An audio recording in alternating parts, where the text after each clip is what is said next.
জুলাই সনদ তো আমরা স্বাক্ষর করেছি একসাথে, যে সমস্ত দলগুলো আমরা আন্দোলন করেছি একসাথেই স্বাক্ষর করেছি।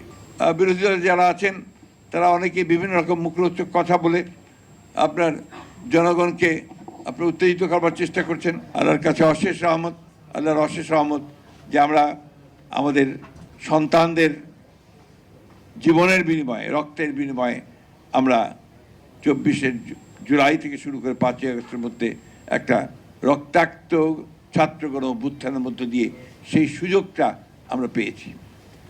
সেই সুযোগের পাওয়ার পরে আমরা সবাই মিলে যে স্বপ্ন দেখছি, যে চিন্তা করছি যে আমরা একটা সত্যিকার একটা গণতান্ত্রিক লিবারেল ডেমোক্রেটিক একটা দেশ আমরা গড়ে তুলব। আমরা চেষ্টা করছি, আপনারা সবাই জানেন যে আমাদের মাননীয় প্রধানমন্ত্রী যিনি চেষ্টা করছেন এইভাবে মানুষকে